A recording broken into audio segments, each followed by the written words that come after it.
So at this point, I've gone through and I've painted all the dates in. I've pushed the values of that cup back down to the values that needs to be, sort of reduce some of that over modeling.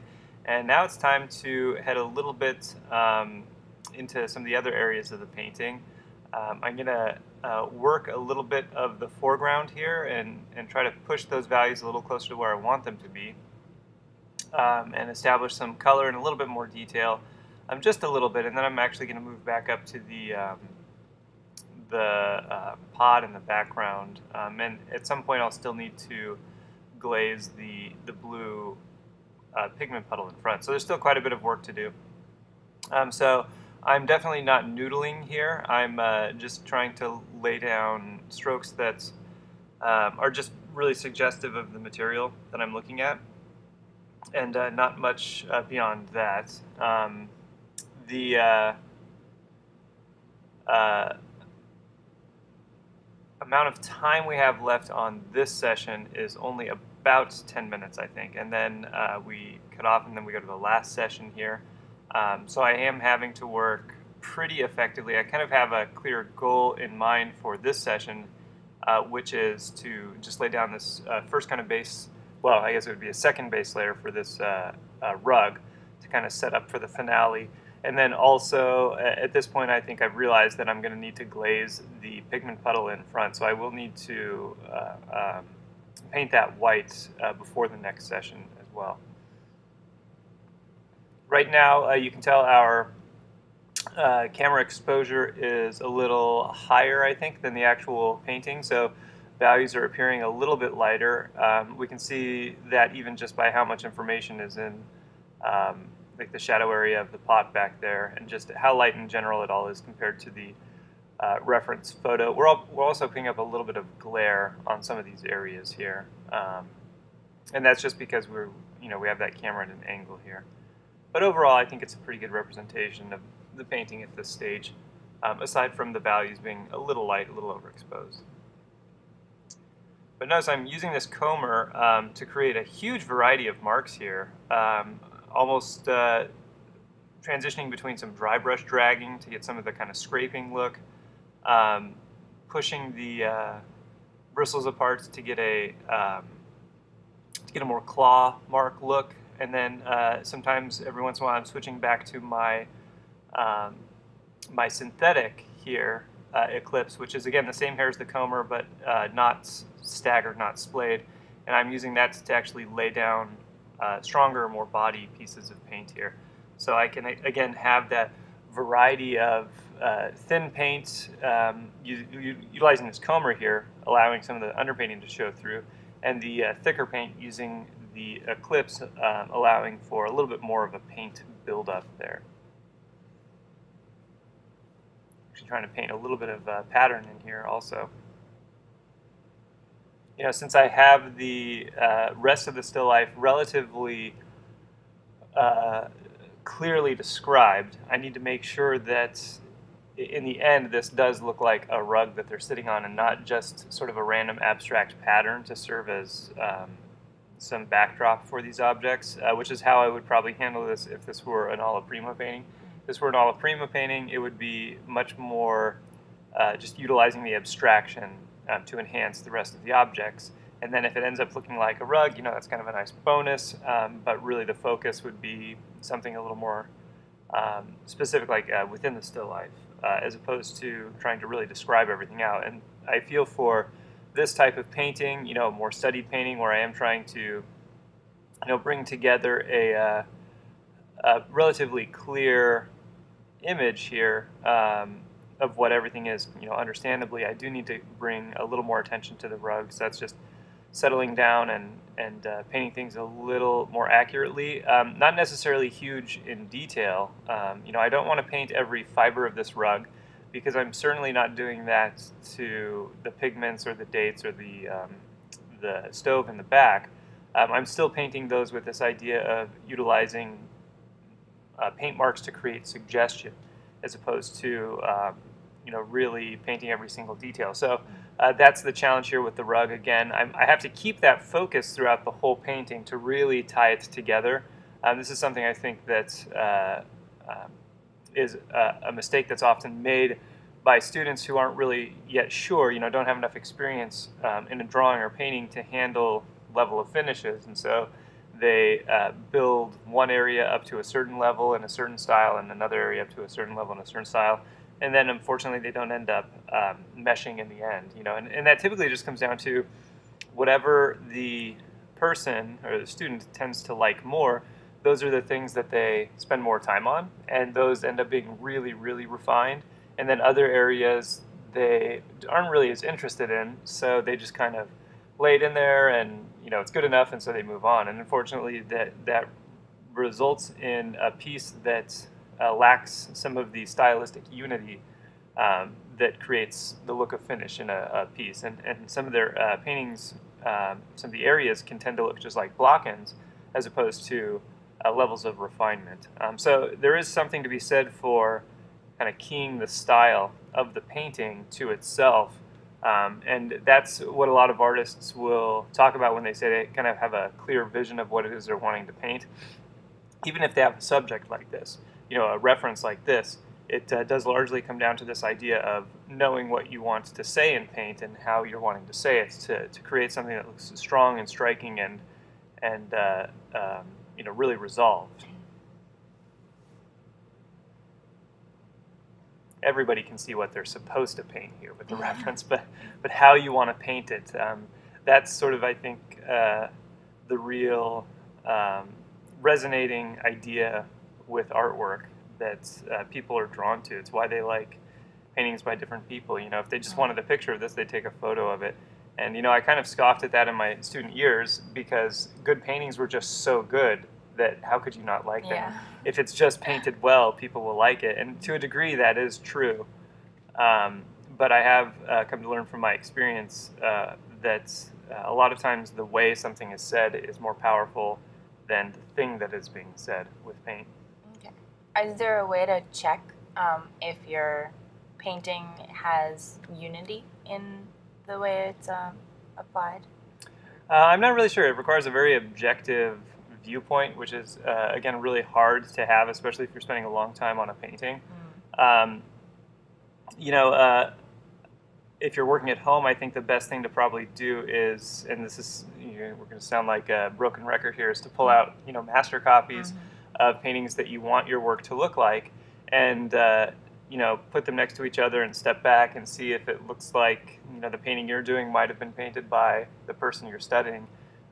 Because if you're studying a true master, somebody that's known for technical skill as opposed to just fame in general, then chances are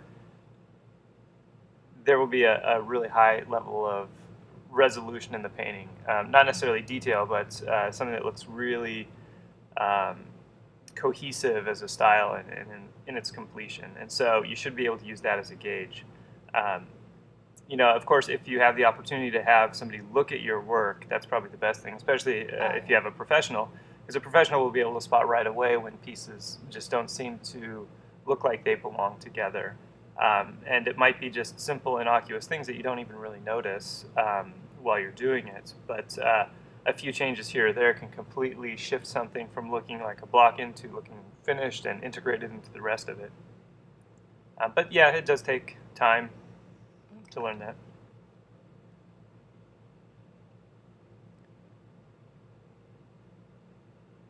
I do think one of the successful qualities of a lot of professional artists is that when they started, most highly skilled professionals had one artist or a group of artists in the same sort of genre or style that they really, really loved and kind of obsessively attempted to paint like. So there wasn't too many influences going on, and that very seemingly innocuous little thing makes it so that you're always trying to utilize the same kind of solutions and same kind of finishes to solve your problems, and thus it creates a more cohesive painting. And then the students who can't really decide on who they like the most and who they want to study the most, those are the students that tend to have really a difficult time making something that looks resolved in its cohesive style because they're pulling from too many different threads and they haven't learned the experience or haven't gained the experience yet to be able to integrate them successfully. And that integration of styles can be very challenging, especially if you're not skilled in each of those individual facets yet. If you're still learning, you're going to have a hard time pulling together, realism and impressionism, and when you can get something really, really loose and suggested, and when you can really, really render something out. It's difficult to kind of pick and choose that until you have so much experience doing it that it's not really hard for you to paint loose anymore, or it's not really hard for you to paint really tight anymore. And then you can focus on that idea of meshing these two styles together to look cohesive and like they belong together without just being kind of a hodgepodge. And that's kind of an artistry form in itself. Okay.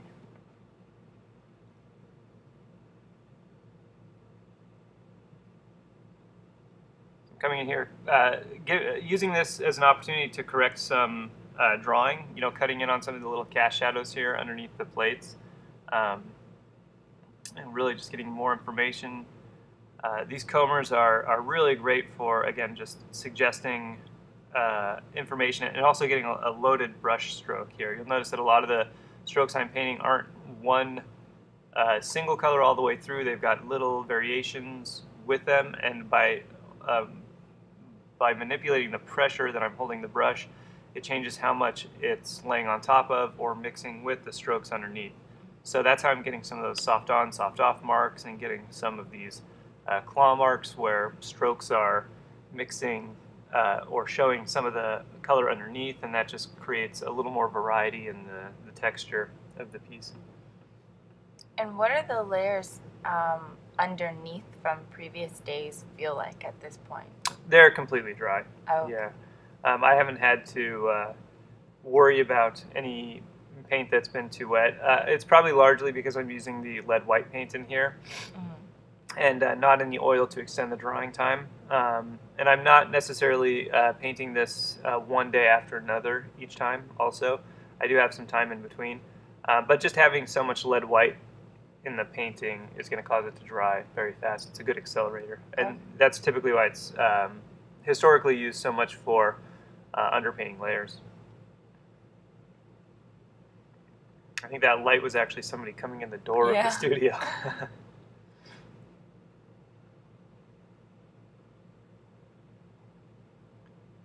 Just laying down some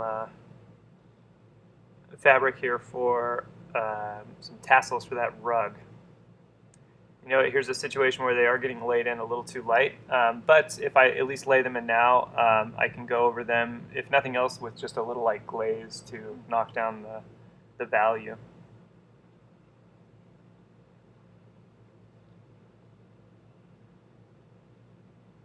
You'd have to wait for them to dry for that? Yeah, which, again, with the lead white paint, it would be dry by the morning. Okay. And then would you use anything in the glaze, or would you just use a transparent color?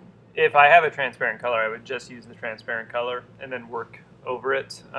If the color isn't particularly transparent, I might add a tiny bit of oil. Okay. But I would typically prefer to just use the transparency of a color itself.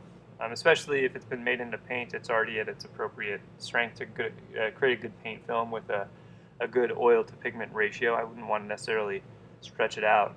I could use like a synthetic glazing medium. Those are typically built to, usually with something like an alkyd in it or something, and that can reinforce some of that paint film instead of having just an excess of oil. But I'm using Rublev paints here. They're very historical paints with a very appropriate pigment to oil ratio and no fillers, and I'm using just a hair of oil for my medium. I don't really want to contaminate it with any modern materials at this point. I just wanted this painting to feel a little more classical, like a painting I'd see in a museum. Maybe a late 19th century painting, but still one I'd see in a museum. And now we're on the last day here. We've got the camera adjusted to about the appropriate value now, and it's at a slightly different angle, so we're not getting quite as much glare. and I'm just going through and oiling out the painting here. I think we are probably 4 days later here. Um, maybe 3 days later, I'm not really sure exactly. So it has been some time. Everything is completely dry on here. And so I'm able to go over it with a makeup sponge and a little bit of oil, just using as little oil as possible. You can see me turning my head in all different directions to try and find the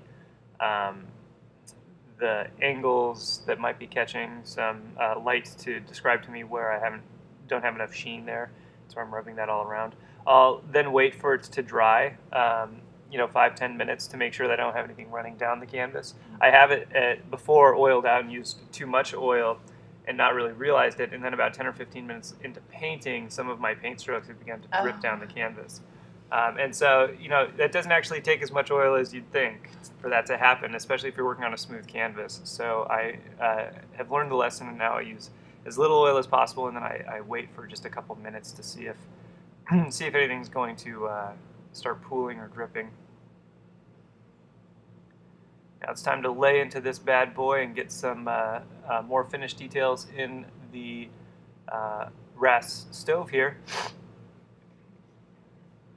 Again, using that comber with pretty much full strength paint here. It's all new paint that I've laid out too.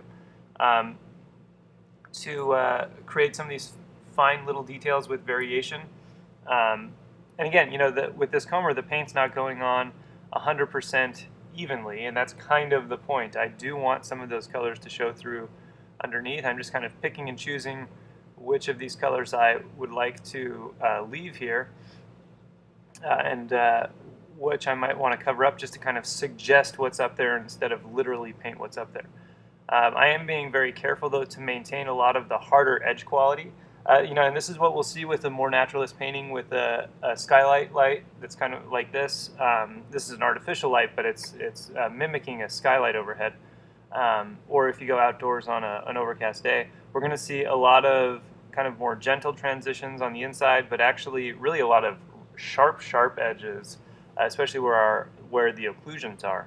And if you miss those, then it's no longer going to look like an overcast or white light day where it's clear. It's going to look like an overcast or white light day that's really foggy.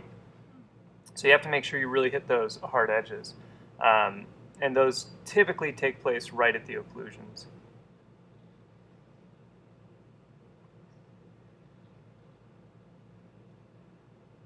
Getting some deeper values now in some of the pot area, the shadow of the pot.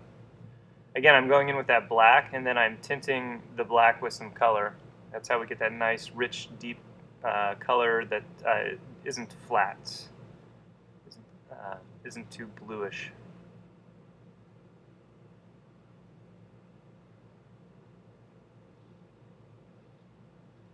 And at this point, I'm actually adding so much paint here, and it's body paint, that I'm really kind of covering up a lot of the texture there. But the value is too far off, I've decided, and to get the contrast that I want, I have to make this change. And it's something you have to be brave enough to do. And I've found that that's something that's really hard for students, especially if you end up with that texture that I had in there, which really kind of reflected what looked like a brass pot catching a little bit of light down there.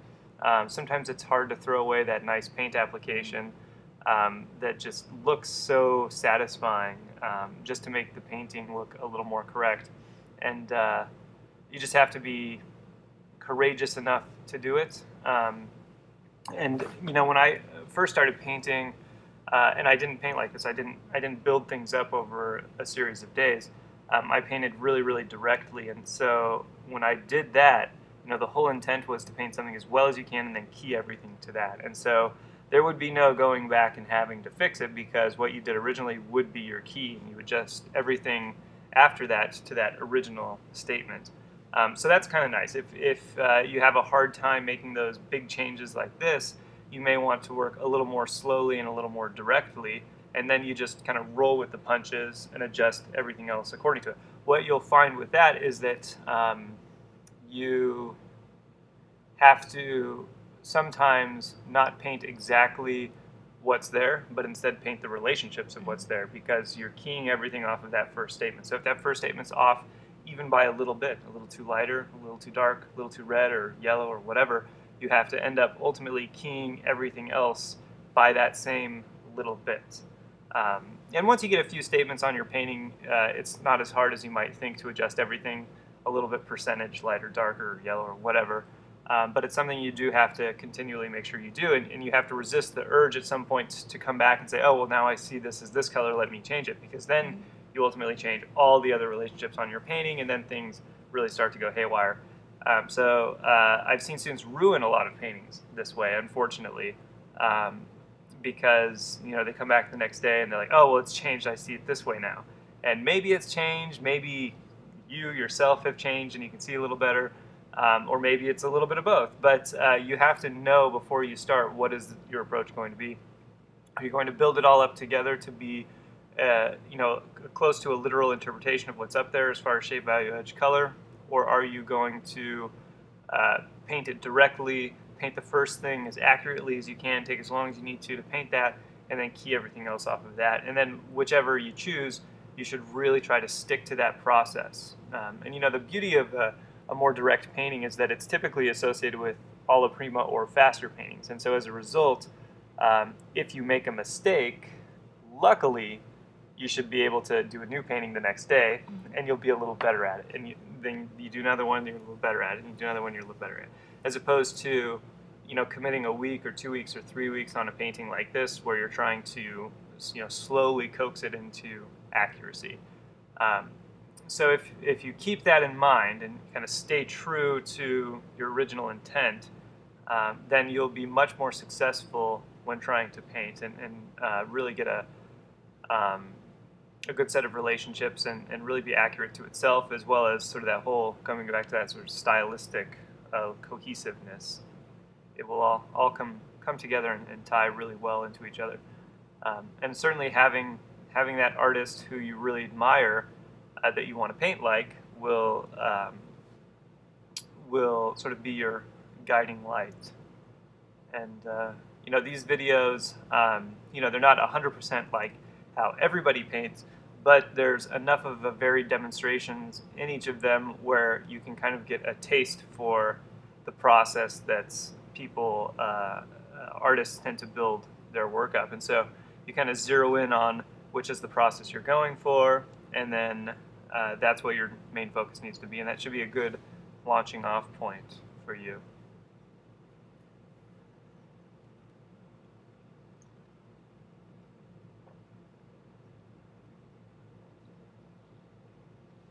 If you were going to paint this more directly, but still over a longer period of time, how would you start that and go about doing that process? I would really slow down and paint one thing at a time, a lot. So it would probably be something like, if we're talking about a 5-day painting, I think this is a 5-day painting. It would be something like the first day is I'm figuring out the composition of the block, and here's where I'm going in and I'm painting the pigment puddle white, because I know I'm going to have to come back and glaze it later. So anyway, I would spend the first day figuring out the drawing, maybe any compositional sketches, any color sketches, and then I would get a little bit of open grisaille on there, or potentially some Ebosh color block in, sort of like I did here. That could all happen in the first day. And then after that, I would spend the whole next day painting one small area. So it would probably be like the column of the pot here, the top column of the pot going down to that highlight there. And then maybe I might get some of the handle up there also, and then I would just start pacing myself relative to that. If I have 3 days left, I would say, okay, well, I have a day to paint the rest of the pot and the dates, and then a day to paint the plates with the pigment, and then a day to paint the rug in the background, and then I would be done. Okay. But I would usually lay out my timeline. How long do I have to paint it, and how long am I allowed to paint each section of the painting? And then I try to just use the first day as my key for the level of development of everything else. and hopefully I end up having enough time to finish it at that point. And once you've painted an area, you wouldn't go back and change it, preferably. Right, yeah.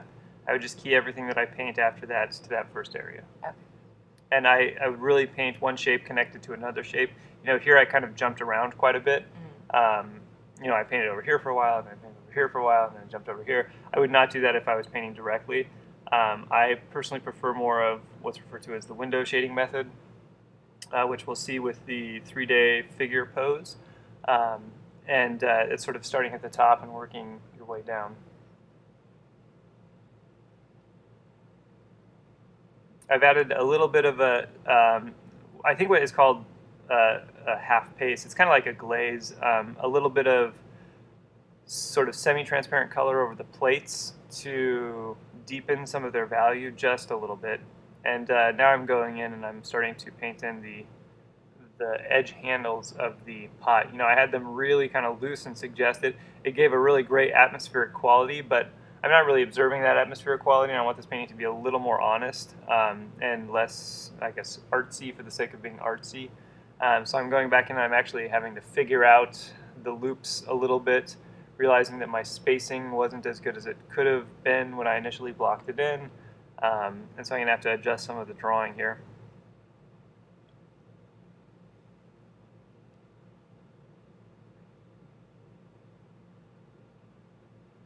So as I used to say at the palette and chisel when I taught there, I asked my students, when is it too late to fix the drawing? And it was a trick question because it's never too late to fix the drawing. If you notice there's a drawing error, you should go back and adjust it. That even applies to this idea of working very, very directly.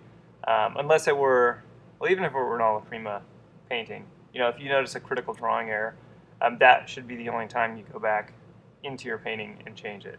So I guess I'd have to modify my original statement. I would go back if there was a critical drawing error that affected accuracy. Okay. If it was a color issue, where something was a little bit of the wrong color, a little bit of the wrong value, that can typically slide. But if it's a drawing issue where your perspective's off, or if you're painting a portrait, the slant of your mouth is off or something like that, those are things you cannot leave on your painting. Even if you're trying to preserve the quality or the aesthetic of the brushwork, they're things that need to be corrected for the sake of accuracy. It's sort of like language, because the perspectives and the accuracy of shapes here is like getting the correct words and vocabulary, and if you put it in there incorrectly, it's like interchanging a few wrong words inside a sentence, and then people just don't understand it, or they dwell on it and they think, well, why did they say it like that? That doesn't make any sense. And then people just think too much about it.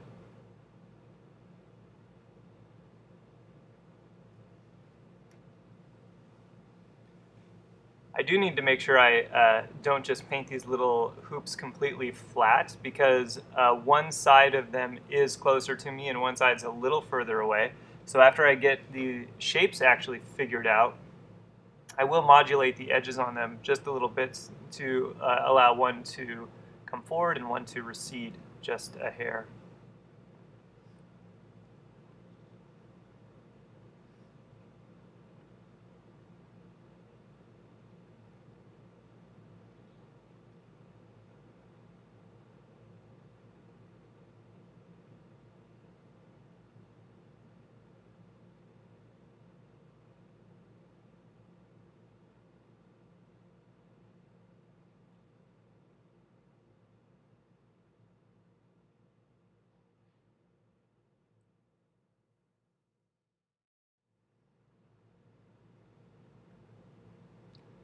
So here's a case again. I'm still going back in and correcting a drawing error, just a little bit. It's just a tiny correction on the base of the stove there, but still important enough to adjust our understanding or influence our understanding of what's going on.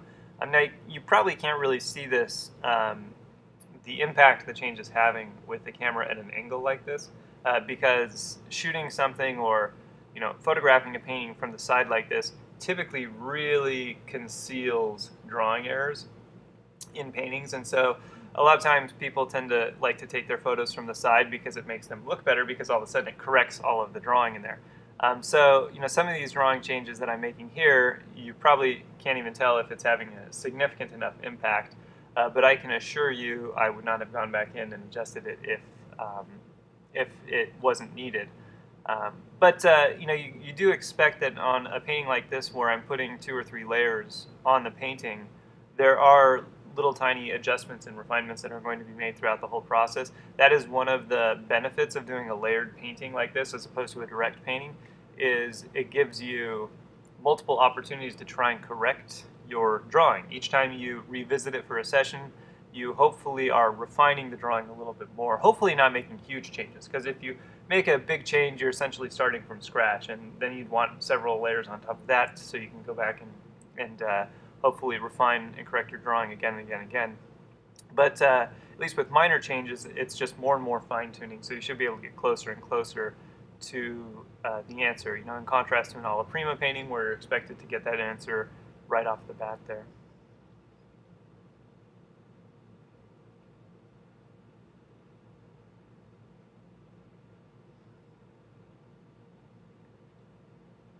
Going back in, not working entirely opaque, as you can see. I'm actually, I've got body paint here, and I'm using my comber, and I'm doing just a little bit of sort of like a light scumble on top of some of the stuff. I'm starting with a stroke like that, and then I'm scrubbing in just a little bit, very much like a scumble, but a very soft scumble, allowing some of the patina of the stove to sparkle through the reds that I'm putting on top of the golds.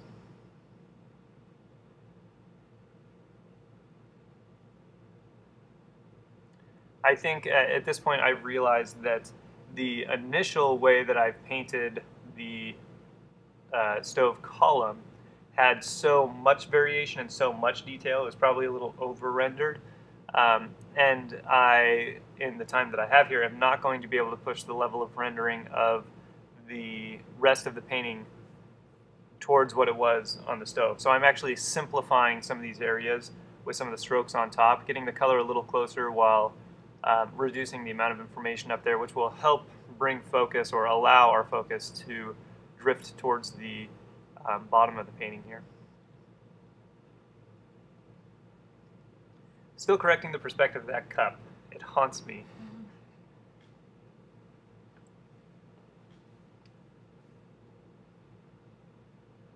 You'll notice whenever I need to get really tight controlled drawing, I go to my ivory as opposed to my eclipse. The eclipse is good for lines, but the ivory is really good for shaping things.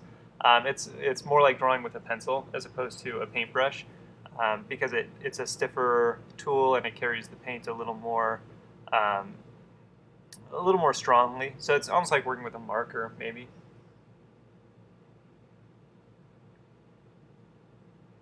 Unfortunately, our exposure is now set a little on the darker side as opposed to the lighter side like it was at the beginning of this clip here. And we can't see quite as much of the information now that I've painted in the little cup or the dark of the stove.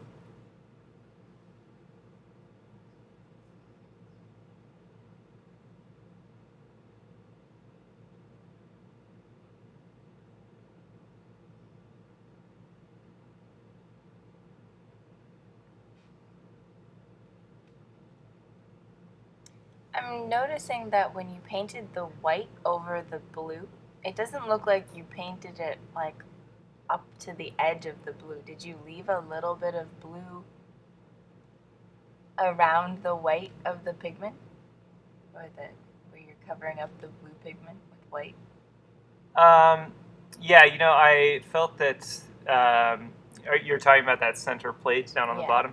Okay, yeah, that value around the edge of the actual pigment in the reference gets a little darker because that's where it turns to the edges, and the little pigments turn away from the light. So I didn't need to necessarily paint it all the way there. I'm just really concerned with the center of that pigment puddle where it gets really, really light. And so that's why I've painted that area white. And I've also, you'll notice, given it a little bit of texture and variety because I am using a glaze. So as a result, I need all of the detail to be created at this stage here with the underpainting. And then the glaze just supplies the color on top of the detail. Okay. So I went in with my comber, a little bit of oil here to get this handle. I started with the darks, and then I'll lay in the lights on top of that, and then any final little detail pieces I need. But that comber gave me some nice hard lines, which I needed for that handle, with just a little bit of oil. These little 1/8 inch guys get some really crisp marks, which I really need. Also, it gets me some longer marks too, whereas if I used a little tiny brush, I'd have to do a ton of little strokes there, which would have taken a long time to dip back into my paint puddle and then make the mark, dip back into the paint puddle and make a mark, just to get all the way around that little handle. So that comber helped me knock that in really fast. And you can see I actually switched to some of the surrounding areas now. I'm giving that little dark area time to set up so that I can more easily paint on top of it. And while it's setting up, I have noticed that with the addition of the dark of that handle, that some of the areas around it weren't quite the right values. Now I'm going in and I'm touching up some of the surrounding values. It's kind of hard to hit the values exactly as they are when you're omitting a big chunk of information like that handle. You know, I originally did not paint that handle in. I just painted the big broad top, trying to imagine it without the handle. So as a result, you make some judgments about what you think the value and color are going to be, but then when you actually put that shape in there, it changes our overall perspective of the area or understanding of the area. This happens all the time with painting and drawing. You know, small marks or small details can change how the whole value or color of something might look. You know, that's why we have to do that cleanup stage in drawing so much, because and we have to step back so much, because as we get more detail, more information, there's a bigger risk that we change the overall color or overall value of an area. And this certainly happened with that handle. When I blocked in that handle, I started to see how different I could make some of the surrounding area to make it a little more accurate.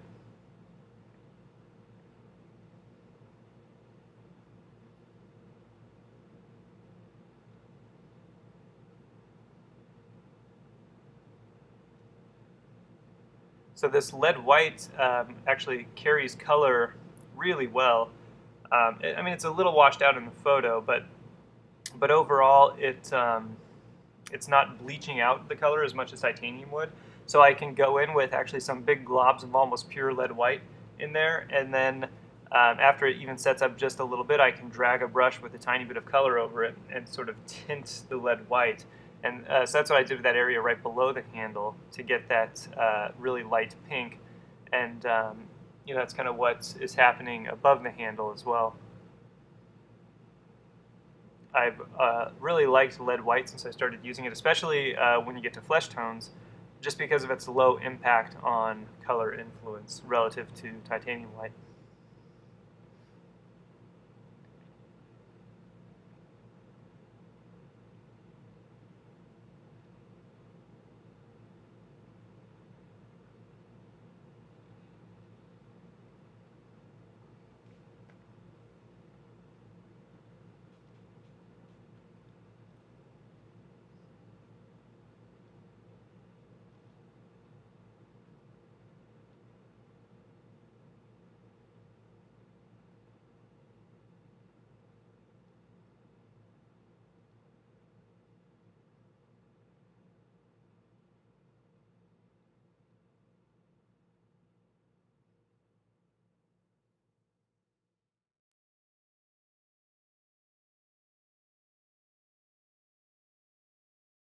Again, using this comber, a little bit more splayed, notice I'm getting some more of the irregular texture here. That's creating all that variety that I need. I don't want this to be really, really smooth. I need it to have a lot of sort of chippiness, like almost dentness, scratches in there. That's what gives it its whole look and patina.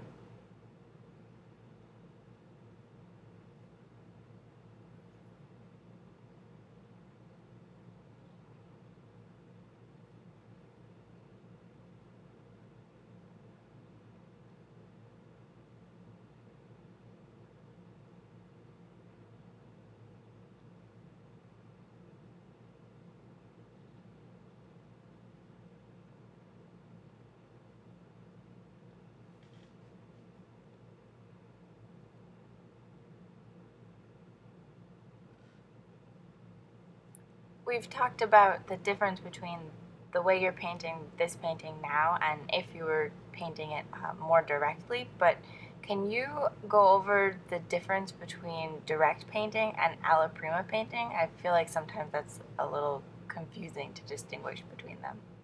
Yeah, sure. And some artists actually use the term interchangeably, not quite accurately. So a direct painting can be an alla prima painting, but an alla prima painting isn't.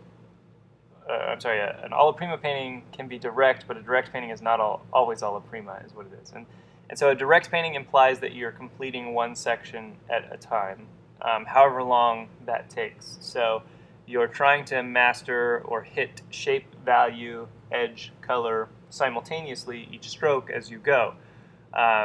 Whereas an alla prima describes any painting that's done all at once or all in one session, one day. Mm-hmm. So you can have a direct painting that takes you a month to complete because you're going really slowly and finishing it section by section. And it may or may not look the same as an alla prima painting that took one day to complete. It really comes down to a time thing is what the difference between the two is. And as far as direct painting goes, it's kind of interesting because in the truest sense of the word, if you wanted to do a really direct painting, you would start with a blank or maybe a toned canvas, and you would lay a stroke down, and that stroke would be a finished stroke. And then you would go to the next one, lay it down to be a finished stroke. You would have no drawing on there. You'd have no underpainting on there. It would all be completed stroke for stroke with no other guiding lines or guiding marks, and that's 100% direct. Whereas I don't know really any artist that actually likes to work completely direct. That's a lot of careful, difficult painting to try to attempt without any guidelines for having any measuring or anything, any values worked out on there. So it's really, really challenging. So there's really degrees of directness. And usually there's at least some sort of guiding lines for where some of the major angles of the painting are. Usually there's at least a little bit of underpainting, like an open grisaille or an abache, just a little bit to key an area before zeroing into some final strokes. So there's usually some amount of preliminary steps taking place, and it's not always 100% direct. I think I've only seen like Richard Schmidt paint a painting actually that's a direct painting where he doesn't have stuff worked out already on the canvas before starting to lay in the strokes.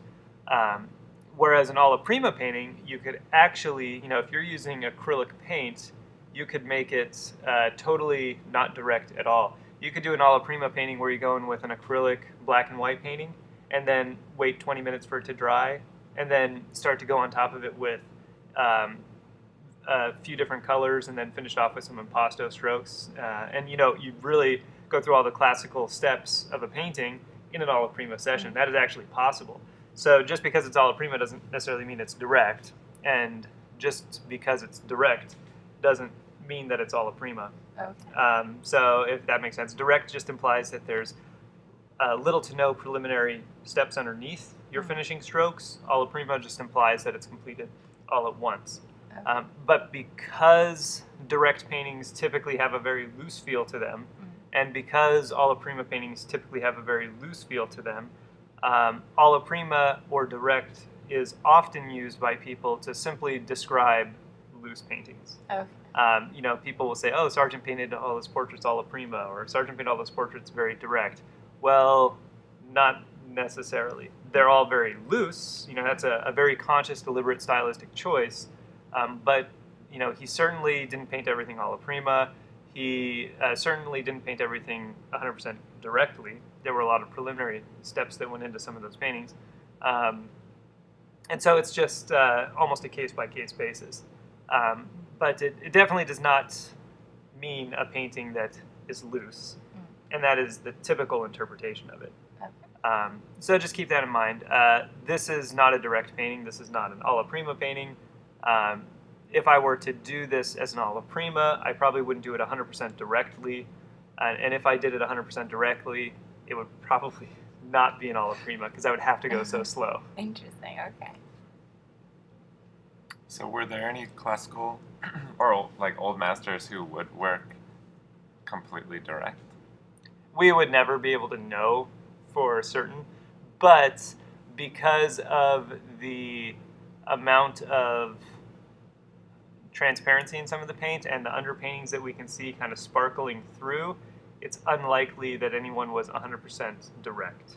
And it just wouldn't fit in with the way that paintings were built up. You know, there were certainly alla prima painters. I think when you look at a lot of Velázquez paintings, even simple studies of heads that are painted really, really well, that look completely like they could have been done in one session in a few hours, just with how clean and simple and accurate they are. But you can see underpainting showing through, and that underpainting is utilized in some of the top layers of the painting. So they were probably alla prima. They just probably weren't really super direct. I think direct painting really probably came in with the Impressionists. Just trying to hit that color spot on and then go to the next color and hit spot on with little to no drawing underneath, and really only a toning underneath the canvas as opposed to an actual drawing underneath the canvas. So I think they probably first pioneered this concept, and then it became picked up, and by looking at painters who were a little bit more loose, and Sargent's somebody who definitely painted with the Impressionists quite a bit and considered himself, part of their clan, except that he wouldn't give up his black paint. There became an association here with loose paintings and direct paintings and alla prima paintings, and I think that's kind of how it probably all started. And really, it just like with most of this stuff, it's a nomenclature thing. Different people calling it different things just adds to all the confusion, which prevents us from really appropriately understanding how something might have been done and executing it correctly.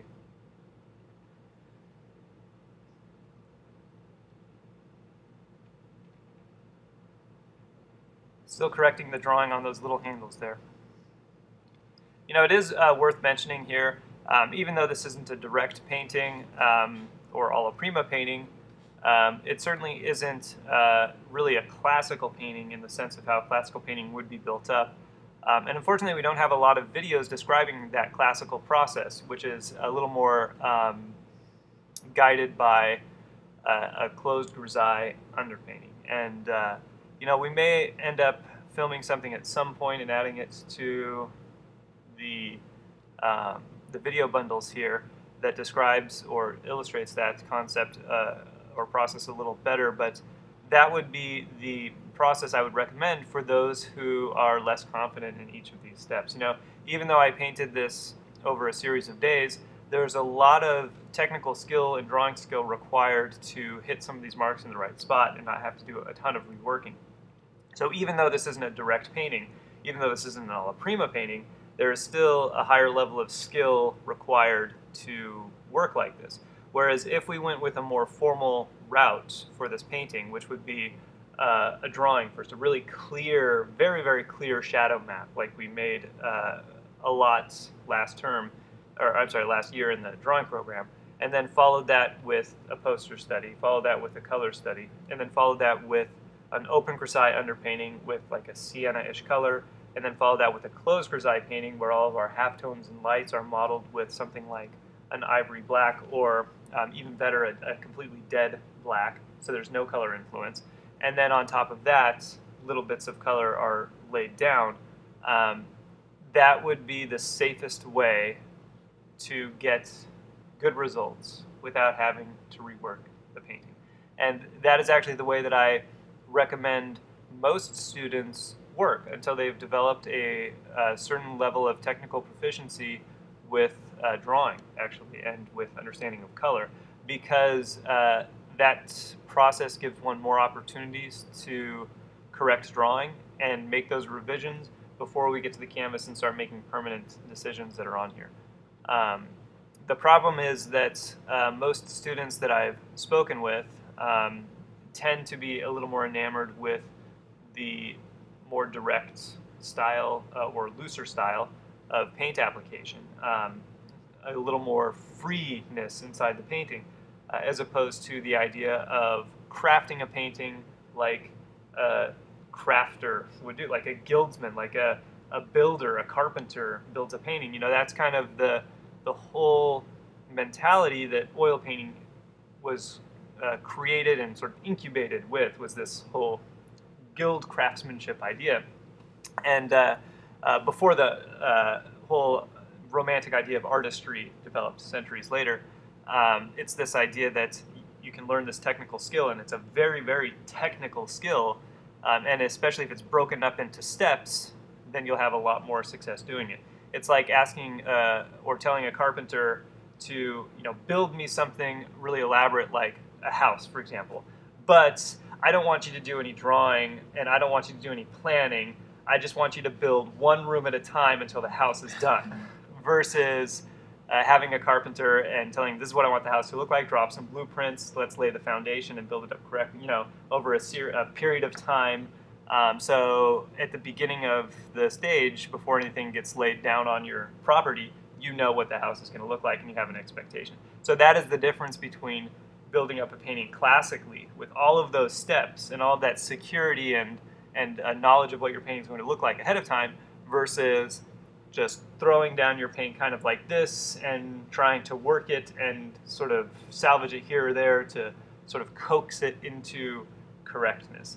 Again, there's certainly a really good nice romantic idea about this, and I think the public in general really, really responds to this looseness and this abstractness and this sort of romanticism, the idea of seeing the artist in the brushwork. But for the sake of understanding, for the sake of having an expected result and a well-crafted product, going through the steps is certainly advantageous.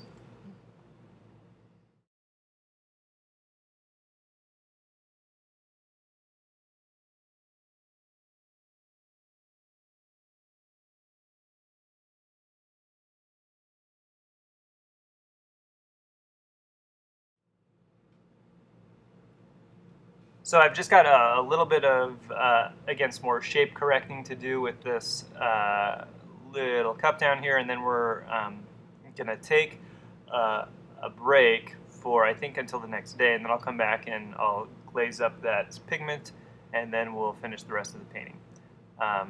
Keep in mind, as I'm correcting the drawing around the, some little highlights there, correcting the drawing around the cup there, I'm really trying to match that color to the background as close as I can. I've seen some people just be a little too carefree about the color and focus more on the shape itself, and so they neglect the important aspect of the color and texture in the background and surrounding area, and that can really be detrimental to how the rest of the painting is perceived. And now we're going to lay back in here with the glaze. I'm using my ultramarine blue. It's not as transparent, I think, as actual lapis lazuli. It's also not as stringy, but I'm still using a little, just a hair, bit of oil in here. It's mostly pure paint. And I'm just laying it down with a stiff brush, and the intent is I'm going to come in after with a softer brush and just try to push this out as much as I can. And somewhat with the idea of the, see, I've noticed that there's way too much texture as I laid it down. It was getting sort of a craggly look, so I'm scraping it with a knife. We'll actually treat this a lot like how we treated the glaze charts. It's a very similar idea, except that we're using really just pure transparent paint as opposed to paint extended with some medium here. Remember, with any grisaille underneath, and this holds true, what we talked about before for creating a whole closed grisaille painting that you're going to go on top of. Any texture that you lay, any brushwork that you lay down is going to show up in the final painting. So that's kind of an important consideration, because you can even have a painting that looks like a loose painting that's been painted with a closed grisaille first. Just because there's a closed grisaille underneath doesn't mean it has to be what we would consider really tight. You can get all that brushwork, and as you can see with the glaze, all of those marks will show through underneath. So you don't have to worry about having to go back in later with more opaque paint to try and capture the brush mark and the color simultaneously. The brush mark will be there already. It typically does tend to look a little nicer, I think a little more jewel-like, when the painting surface is a little more smooth. Because if if you're not really careful and attentive to the paint you're laying down in the grisaille stage, you will definitely um, create some maybe unpleasant textures in your painting as the darker paint seeps into the crevices.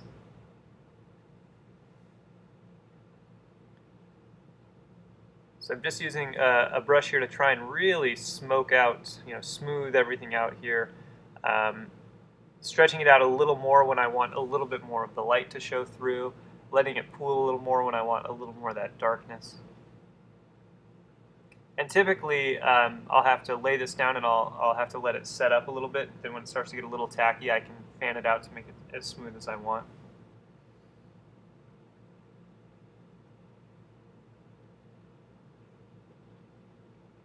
And I want this to still be a little bit transparent, so instead of necessarily trying to hit the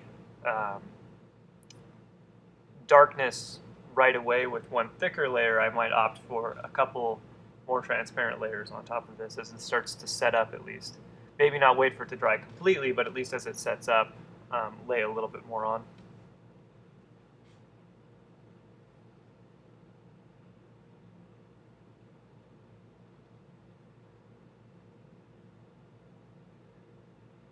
So you kind of have to imagine if this whole painting was an open or a closed grisaille, this is one way that we could color it. Now, just because there's a closed grisaille underneath does not necessarily imply that the whole thing has to be glazed. That's another misconception that people have. That if you're doing the drawing, open grisaille, closed grisaille, and then color, then the color is probably glazed because you did a closed grisaille. That is certainly not the case. It's just one way of handling it. If you opt for a glazed painting, you need to make sure that you key your value of the closed grisaille up by a couple value steps, because as we see with this dark puddle here, or with this blue puddle here, the value is lowering as I add the paint on. Especially, this is a really dark color that I'm adding on top of it, so it's affecting the value a little more than, say, a yellow might. But if glazing is not your cup of tea, then certainly you can go more opaquely on top of a closed grisaille. You would just use that closed grisaille as a really resolved guideline to how you should lay the paint down. And you can be really, really careful if you want. You can do the whole painting with tiny brushes because some of the brushwork of the closed grisaille will show through just a little bit. Or you can do it with bigger brushes with a little more bravura if you feel like you have enough of a guideline for yourself. And then if you ever lay down a color that's the wrong value, it should stand out immediately that that's the incorrect value with that closed grisaille. Using that comber there, nice soft new comber to help smooth out some of the pigment, make it a little more hazy, a little more powdery. The nice thing about painting it in like this with the white underneath is that it did create enough of the little speckled variation to help it read a little more like pigment powder.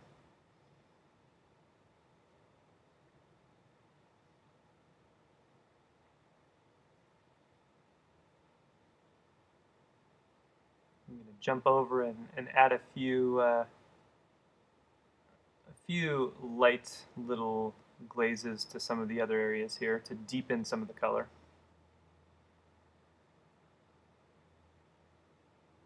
So you use a paper towel there to really work that color in. Keep it transparent, but deepen it and get it a little richer.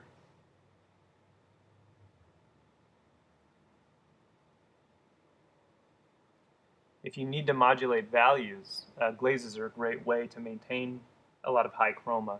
So especially when you're utilizing more historical pigments like this that might not have the same tinting power as something like a cadmium, the glaze is a great way to deepen and enrichen colors.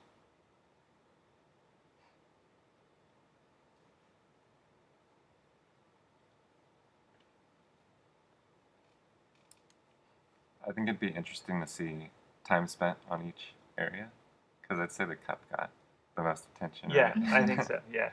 And again, there was this strange issue I was encountering, and it totally has to do with the setup, and it's something that I identified before I even started painting, really, was how that cup bleeds into the shadow and how it kind of obscures some of the perspectives of the cup.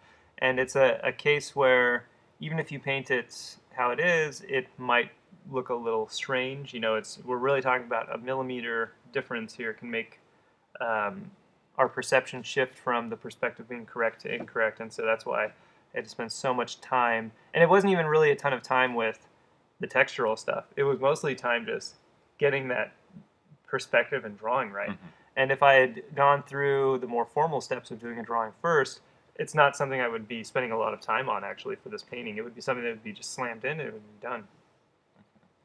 When you were setting this up, did you consider how many ellipses you have in this? Because there's so many. Well, yeah, but that's okay. I mean, yeah, if I was a newer student, I might shy away from this many ellipses, certainly. Because that's usually where a painting's weakness is revealed, is in the ellipse. I've seen some really good painters whose paintings I have a hard time looking at because their ellipses are so bad that it's just distracting. It looks like the object is sliding off or floating up or doing some weird things. Professional artists? Oh, yeah. Do you want to call some people out? I couldn't even tell you names at this point because it's just even work I've seen in the gallery where it'd be a great painting, and then they have a still life with a lot of ellipses that are all wonky. And it's a nicely painted painting in all other respects, except those ellipses are wrong. And it's just happened on so many occasions. One might think that you don't really have to care about it if you're going to send your work to a gallery. Like, if there's so many in galleries that have bad ellipses, why even bother? But I think it's something of a professional pride you should take to try and do the best you can and really try to hit those ellipses correctly. And there's been some times where I've revisited paintings where I've noticed the ellipses were a hair off, and I've removed the varnish and fixed the painting and reapplied the varnish because I think it's that important. It's one of those little things that, for whatever reason, bugs the heck out of me. And we're back to fixing the cup. Yeah. And you can't really see the value, so it looks like a lot of the times you're just going in with like more of the same color paint. Yeah. And it's a lot of back and forth between the background and the cup itself. But I'm noticing here, sometimes it is a slight value adjustment because I'm noticing how, in the case of this light as it wraps around the back of the cup, how having it a little too light, not having the darkness go up enough on that side made it look like that right side was a little too narrow. Mm-hmm. And so it was just visually, at a glance, appearing as incorrect. So I'm going back in and, I pulled up that little bit of darkness on the right to help it be a little more understandable. I'm starting to paint a little more of this darkness on the right there, sacrificing the lost edge for a little bit of, I think, clarity.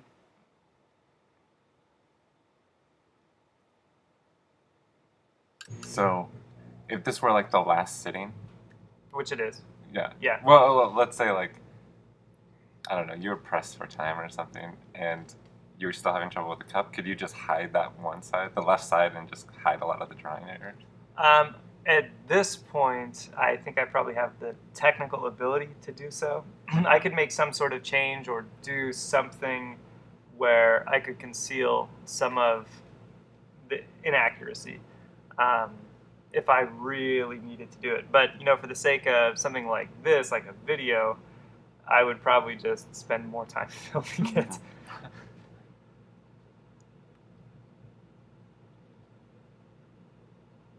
If it's not like a model that is going to leave and I have more time, I'm a little more stubborn than to just try to conceal the error and go on with my life. I would leave this canvas up as long as it needed to be up to get it right. I think the real challenge with that would be, as more layers develop and more corrections are made, to try and keep it feeling like it's the same amount of paint on that area as the rest of the painting. So it might require sanding it down and redoing it. And, sometimes you have to do that. It's interesting, too, because I've spoken with professional artists about some of their paintings, and it's situations like this where they'll say, oh, well, did you notice that thing in the background? And they're like, well, and somebody will say, oh, no, I didn't really notice it at all. Why? It's like, oh, I spent so much time and I had to sand it down with sandpaper and build it back up just to get it right. And, it's just some innocuous little thing, sprinkled somewhere that nobody else thinks second thought of. But it's really important to get it right, because if you don't get it right, that's the first thing somebody sees, and then that's all they can focus on. I think Cesar Santos said it well once when he said, if you don't want somebody to really look at an area, paint it well.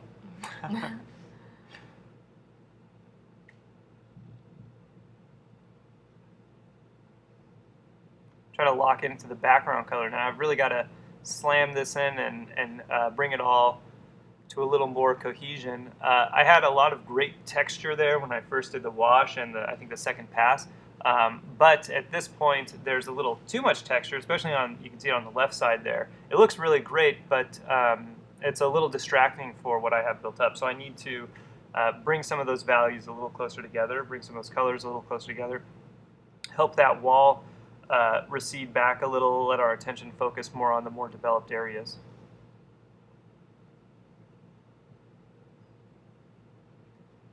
And even though, I say something like that, oh yeah, this will help the wall recede, so that's why I'm doing that. Misinterpretation that students have is that I'm doing that because doing this will help it recede. That's not why I'm doing it. The reason why I'm doing it is because currently the amount of information there and the amount of value variety there is not the correct relationship to the amount of value and variety that I have built up in the rest of the painting. And as a result, it has the negative impact of coming forward too much. And so I need to bring the relationship closer together, and once I do that, it will thus accurately look as though it is behind the other objects as opposed to in front. It's not a formulaic thing to say, oh, I want this to look further away, so I'm bringing it together. It's completely based off of observation and my understanding of how the relationships of shape, value, nudge are working in the painting. I've seen a lot of students, especially those who are really into landscape and have taken a lot of landscape classes, who resorts to some of those statements in their paintings that are just kind of formulaic statements like, oh, if I make something cooler, it recedes, so I'm painting this cooler. If I make something softer, it recedes, so I'm painting it softer. Or if I reduce the value range, it helps it recede, so I'm reducing the value range. As opposed to doing those things because they're observing it. They're doing it because it's a trick they learned to help something move forward or come back, and they're hoping that if they do that, it'll make their painting look better. You should definitely never do any of those tricks. You should always try to paint what you're observing and try to be observing correctly. And again, like we talked about before, using those master copies to guide your observation because you don't yet have it built up enough.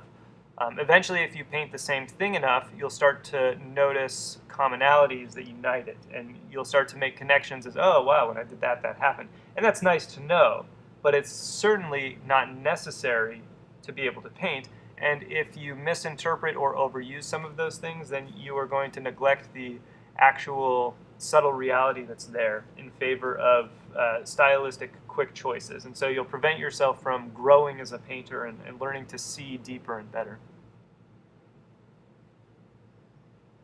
I'm still using a comber back there because I do still want variety back there. I don't want it to be completely smooth. That would again go against the stylistic quality of the rest of it and would no longer look like it fits together. That's an issue that some students have. They say, oh, I don't see a lot of variety back there. I'm going to smooth it out and paint it flat. Well, all of a sudden that flat shape no longer locks into any of the other shapes they have there.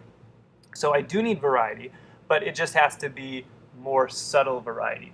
So my values have to be tighter, my colors have to be tighter, there still has to be variety, but using this comber and really pushing into it and working into it and moving it around, different directions, different sort of scrubbing variety is going to give me that subtlety of variety that still looks natural, but does not fight the rest of the painting.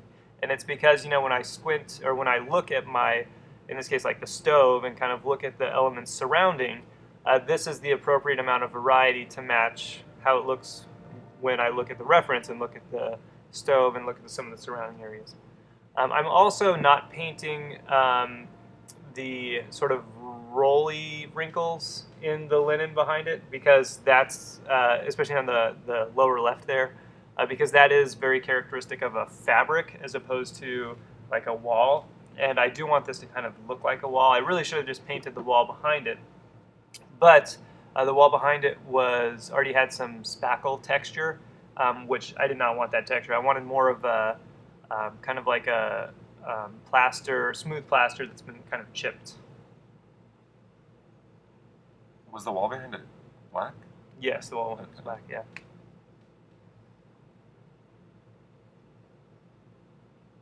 So I'm really using the full brush stroke to carve into the edge of the column of the stove there, as opposed to trying to draw a line. So I'm really making a mark to cut into it. It's sort of like a sort of sergeant idea. I've painted a little into the background with the pot, and now I'm using the background to carve into the pot and fine-tune the shape and create a really nice crisp edge in some areas.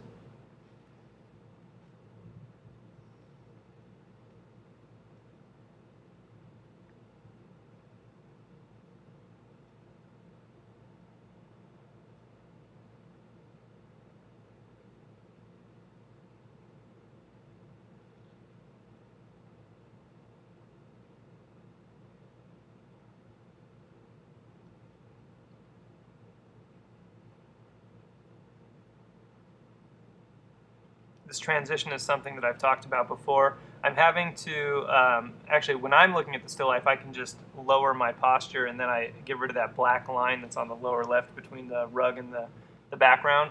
Unfortunately, you'll just have to maybe cover it with your finger or something so that you can see the value and color of the rug with the value and color of the wall behind it, and you see how that becomes kind of this lost, subtle, soft edge.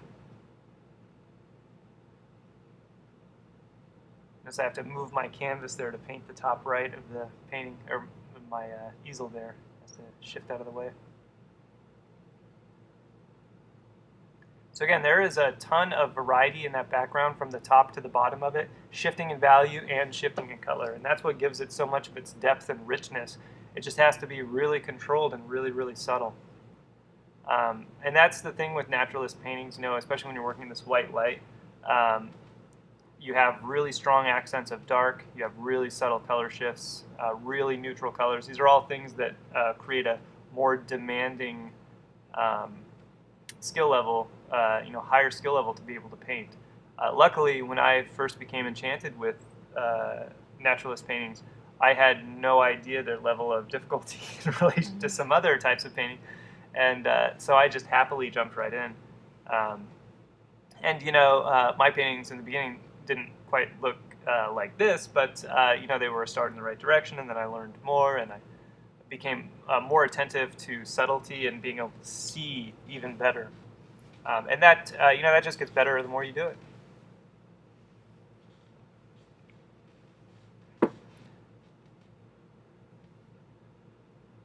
Unfortunately, I think by the time we had taken the reference photo, many of the dates had started to shrivel up a little bit because these were, real dates that we picked off a tree.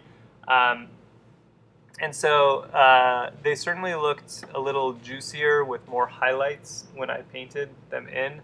And we took the photo reference much later, unfortunately. And so we did end up with a few shriveled dates, and I opted just not to paint those.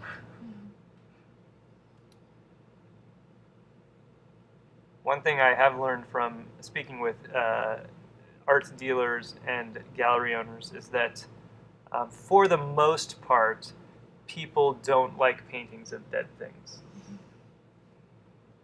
even if they're really well painted. I mean, there's collectors out there for everything, but the broad majority of people would prefer something alive to something dead.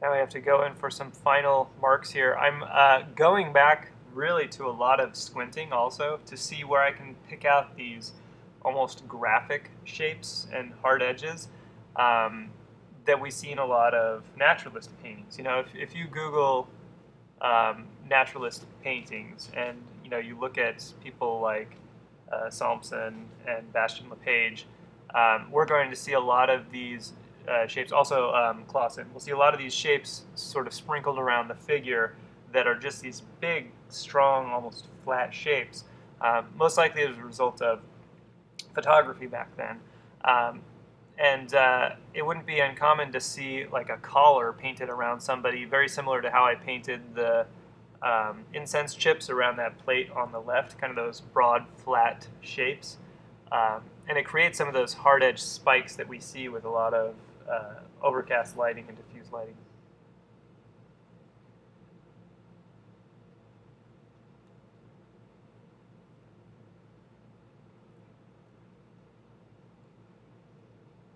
So we're nearing the end here, probably the last 30 or 45 minutes of the actual painting, so I've got to make some solid adjustments, bring this rug together, get that whole bottom painted in, and our last finishing touches.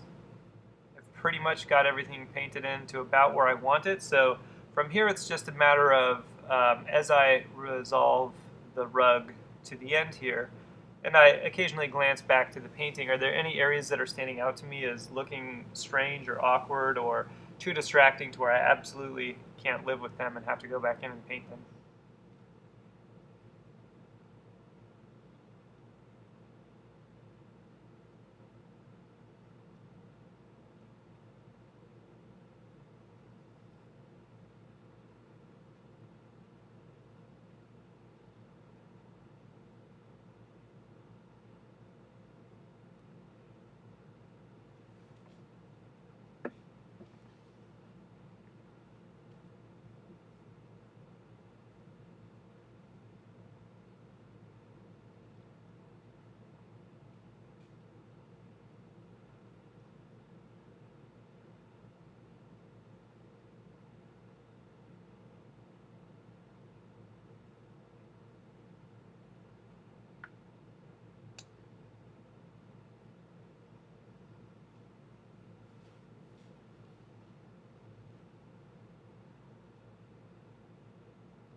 Trying to get some of these more teal spikes in the rug here. It's one of the reasons why I purchased this rug, because it has some of these spots of a little more intense teal quality. Really works well with the red. It coaxes out a lot of nice rich colors and a lot of nice little accents.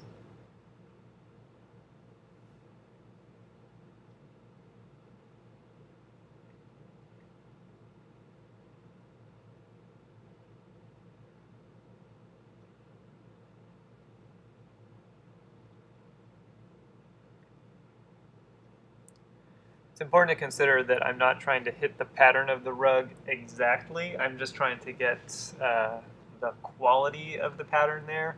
Um, Now, this is something that's really challenging to do. I look like I'm just throwing it on up there, but if you've never done something like this before, it would be really, really difficult to have it read correctly and know just how much information to put in and how much do you need to make it exactly like the rug, how much can you deviate. These are skills I think that I've picked up with doing a lot of alla prima painting. A lot of opportunities to practice the idea of simplification or suggestion, whereas if I only ever did long paintings, this would be much harder to pull off, and I'd probably have to do more of a closer representation to what the actual rug is. So that's something to bear in mind. But also I'm thinking too of the shape size a lot in the rug. That's kind of important as to what makes the pattern kind of look like the pattern, I think, as much or more so than getting the actual pattern there. It's just this variety of shape size and the overall suggestion of where the shapes are leading and going. The harder edges in the rug, because it is, a printed pattern, so harder edges tend to reflect that as opposed to everything being softened out. So I'm getting some harder edges in there. I'm getting some of the bigger shapes next to marks that are smaller and more refined because some of the pattern is outlined. One of the real struggles I think that a lot of people have when learning to paint is getting a variety of shape size, which will help things read as more natural. I have some shapes in that rug that are fairly sizable, and then I have some that are just really, really tiny little specks, and it's that whole range that creates a more natural feeling, and especially when I sort of relax my eyes and compare the painting to the reference, that's where I can kind of see where some shapes can simplify and come together, and where I really have to pick at some of those accents and pull them forward to not only help the viewer's eye move through, but just to reflect the tiny little pieces that are happening in the rug. And I think that overall is more important than getting things exactly the way they are on the rug. And I'm also using the amount of information I have built up in the stove and in the dates and the other areas as a guideline to how much I can paint the rug. If I painted the rug out perfectly to how it actually was with that actual pattern, I would have to put a lot more information everywhere else. Paint that dark table in. As soon as I paint the dark table in on the bottom, I see how light I've made the little tassels there. So I'm pulling some of the color up over the tassels to darken them just a little bit.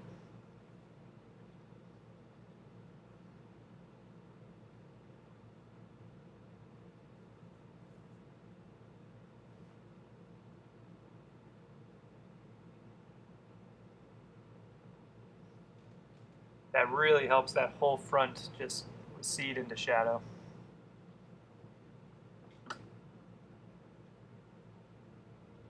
And again, it's not a trick where I know that bringing the values closer together helps it recede and fade away. It's that when I got to that area and laid down the values appropriately, I saw the value relationship was incorrect compared to the value relationship everywhere else. Certainly, if you focus on that one area and let your eyes readjust, you are going to see high contrast, but you have to look at the relationship to the whole painting. Especially in the end, now I'm really thinking macro. I was doing a lot of micro, and now I'm back to macro idea. Bringing values together, picking out little details here or there, anything that stands out as just not fitting in with the whole. It's the macro idea.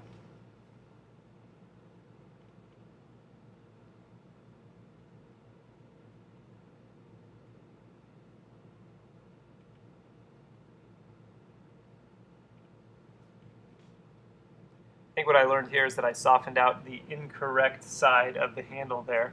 The one that was closer is the one on the right, and so that actually shifted kind of the perspective of the pot by doing that. So I had to repaint it and then soften out the correct one. So there's little changes like that sometimes that can make some big impact. Until you have a lot of experience, you don't know which of these little changes is going to shift people's perspectives. And so it's important, I think, for the first at least 5 years of your painting experience to try to paint as honestly as you can the correct relationship of things that are up there. And not just say, oh, well, that's close enough, and go on with it, but really try to be honest and true to exactly what's up there so you can eventually understand, after many, many years, where you can kind of let things slide. You can start to pull in your own artistic judgments and say, oh, well, that's good enough there. I don't think people are going to worry about it versus, what's honestly there. Especially if you don't have somebody looking at your paintings with you, a friend or a spouse or, somebody who's around you a lot who you really trust their judgment of. If you don't have somebody with good judgment looking at your painting, then you'll never know if some little thing might be really having a drastic impact on everything in the painting.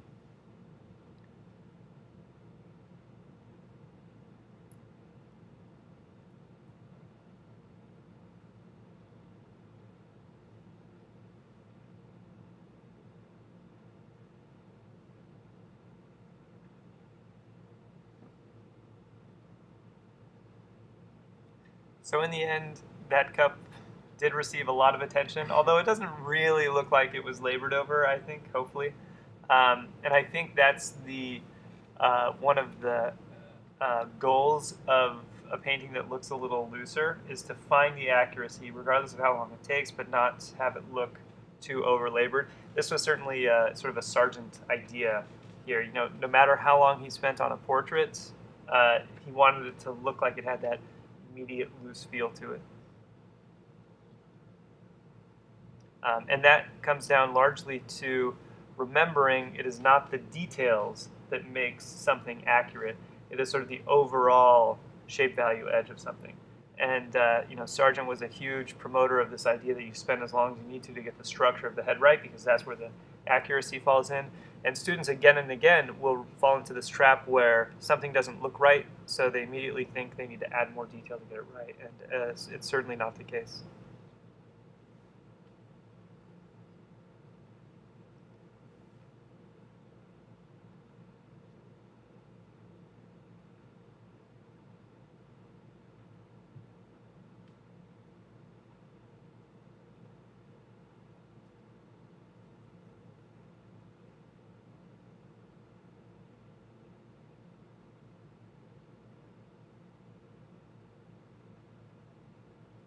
The last little bit of value modulation.